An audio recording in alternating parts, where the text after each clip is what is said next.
Hello दोस्तों। कैसे हो आप सब? आई होप आप सब अच्छे होंगे।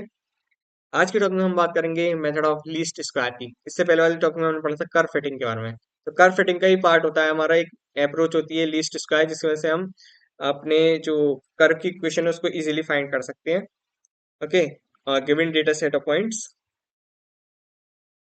तो यहाँ पे मैंने लिखा है the method of a least square is a mathematical approach use to find the best fitting curve और a line for a given set of data point by minimizing the sum of the square difference error between the observation value and a prediction value, मतलब original value और prediction value का जो difference होता है उससे। तो बिना किसी देरी के हम इस वीडियो को सीधे उसको सॉल्व करना सीखते हैं कि किस तरीके से हम लीस्ट स्क्वायर मेथड की मदद से, फॉर्मूले की मदद से उसको हम फाइंड आउट कर सकते हैं। तो हमारे पास एक इक्वेशन होती थी जिसको हम y equal to m x plus c की फॉर्म में बोलते थे, या y equal to mx plus c, where m is a slope, okay, and c is a interception।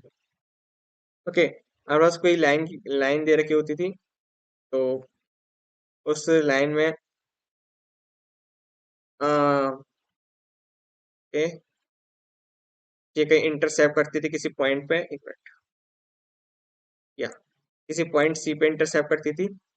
इस लाइन का स्लोप m होता था, ठीक है।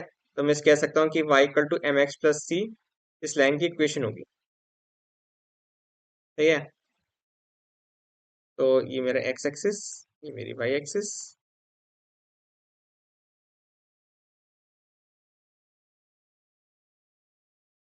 चलिए क्वेश्चन सॉल्व करते हैं।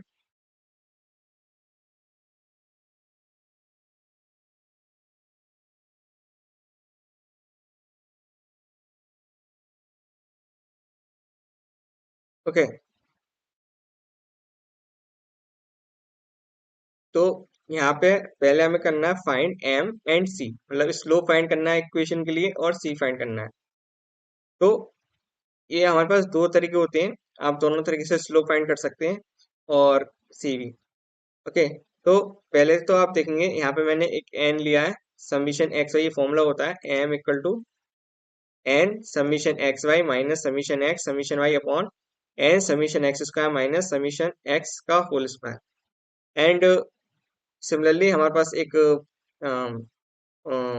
मीन ले लेते हैं एक्स का, फिर उसमें से उस वैल्यू को माइनस कर देते हैं, और मीन ले लेते हैं वाई का, उसमें से जो वाई की वैल्यूज होती हैं उस पर्टिकुलर पॉइंट पर उसमें से उसको माइनस करते हैं, डिवाइड कर देते हैं summation of x minus summation x का होल स्क्वायर से। ओके, हम पहले वाले अप्रोच मेथड से फाइंड करेंगे कर्व की इक्वेशन को। ओके, और सी निकालने के लिए summation y minus m, m जो यहाँ पे हमें निकालेंगे स्लोप, वो summation x upon n, where n is a number of data points. Okay, summation x is sum of all x values, summation y is sum of all y values, and summation x is sum of product of the x and y, and summation x square equal to sum of square of x variable। okay, तो एक question से समझते हैं।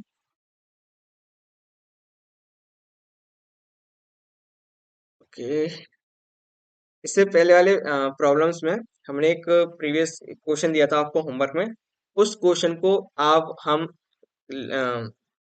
Least square से solve करेंगे। Okay, वो देखिए कैसे। तो पहले तो मैं क्या करूंगा, मेरे पास एक इक्वेशन एम स्लोप फाइंड करने के लिए मेरा फॉर्मूला होता है m equal to summation of, मैं इसको एक न्यूज पे ले लेता हूँ। ओके, मेरे पास एक फॉर्मूला होता है एम इज इक्वल टू, याद रखने हैं दोस्तों, n summation of x y minus summation x summation y whole upon, क्या आएगा, एन ऑफ समीशन एक्स का whole square minus summation x, okay, का होल स्क्वायर। तो अब यहाँ से मैं m कैलकुलेट करूंगा, तो n कितना है मेरे पास, n है number of data set, data points, तो 1 2 3 4 5, ठीक है। तो n दे रखा है मेरे को 5, ठीक है। Summation x y, summation x y कैसे कैलकुलेट किया था, इसकी इससे मल्टीप्लाई करके, तो ये आ गया। इन सबका सम कितना आया, 70, ओ सॉरी 47.1। मैं लिखूंगा 47.1 माइनस समीशन एक्स और समीशन वाई। समीशन एक्स कितना आया हमारा 10 और समीशन है 16.9। 10 into 16.9, okay, whole upon n 5। Summation x square कितना आया मेरे निकल के, ये निकल के आया है 30 माइनस समीशन एक्स का होल स्क्वायर। तो मैं यहाँ लिख देता हूँ 100, ठीक है, क्योंकि 10 का स्क्वायर 100 हो गया। अब इसको कैलकुलेट करते हैं, चलिए कैलकुलेटर का यूज करते हैं। कैलकुलेटर स्टैंडर्ड ले लेते हैं, ओके। तो देखिए, आई होप आपको दिख रहा होगा, ये तो इसको और छोटा कर लेते हैं, नहीं होगा। तो इसको मैं क्या करता हूँ, वैल्यू लगाता हूँ, ठीक है। पहले क्या करना है मेरे को, 5 इंटू 47.1, जो कि मेरा आएगा 235.5 माइनस इसकी, इससे मैं करूंगा तो 169 हो जाएगा, ये पॉइंट हट जाएगा। तो ये आएगा ऊपर मेरा 66.5, मेरा आएगा 66.5 अपॉन में मैं ले लेता हूँ 5 इंटू 30, 5 से 150, ये 50 आएगा, ओके। और ये आएगा मेरा निकल के 66 डिवाइड बाई 50, तो मेरा 1.33।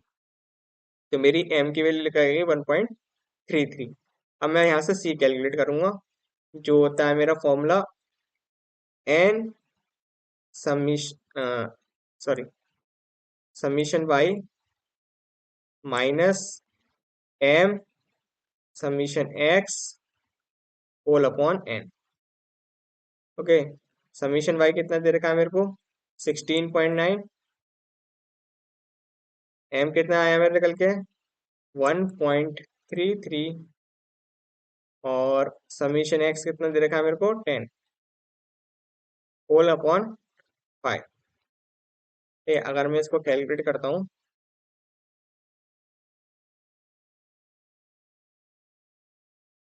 तो ये हो जाएगा 169 माइनस के 13.3 अपॉन 5, जो कि मेरा आएगा, कर लेते हैं, 16.9 माइनस के 13.3 डिवाइड बाई 5, जो आएगा 0.72, ओके। तो मेरा निकल के आ गया सी की वैल्यू 0.72।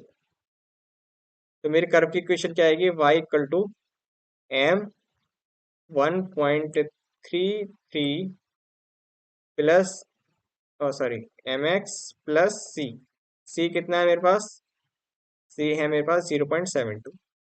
अगर आप ध्यान दें तो जो हमने वहाँ पे ऊपर क्वेश्चन लिया था उसका भी सॉल्यूशन यही आ रहा है, ठीक है। देखिए y equal to 1.33 plus 0.72, okay. I hope आपको इसका सॉल्यूशन समझ में आया होगा। एक बार फिर से इसको देख लेते हैं, समराइज कर लेते हैं। तो मैंने क्या किया, हमारे पास ये इक्वेशन होती है स्ट्रेट लाइन की, a y equal to m x plus c. यहाँ से हमने एम को कैलकुलेट करने के लिए इसके फॉर्मूला लगाया, जो कि ये था y m equal to n summation x minus summation ये summation x summation y upon n summation x का माइनस समीशन एक्स का होल स्क्वायर।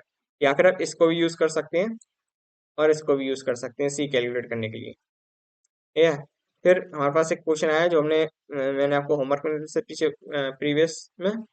तो हमने क्या किया, सबसे पहले तो इसकी वैल्यू कैलकुलेट कर ली, एक्स समीशन एक्स की, समीशन वाई की, समीशन एक्स वाई की, और समीशन इन सब की वैल्यू कैलकुलेट करने के बाद मैंने क्या किया, अपनी एम की स्लोप की इक्वेशन में मैंने उस वैल्यू को पुट कर दिया और सी की इक्वेशन में मैंने उस वैल्यू को पुट करा, तो मेरे पास एम और सी की वैल्यू निकल आई। ठीक है, एम और सी की वैल्यू निकल आने के बाद मैंने उसको अपनी जो लाइन की इक्वेशन थी y equal to m x plus c, उसमें मैंने उसको पुट करा, तो मेरे पास जो इक्वेशन निकल के आई वो फाइनली ये निकल के आई। ओके, आई होप आपको ये वीडियो अच्छी लगी होगी। अगर ये वीडियो अच्छी लगी हो तो यार चैनल कर देना सब्सक्राइब, बेल आइकन कर देना प्रेस, और नीचे कर देना comment. Thank you and bye bye.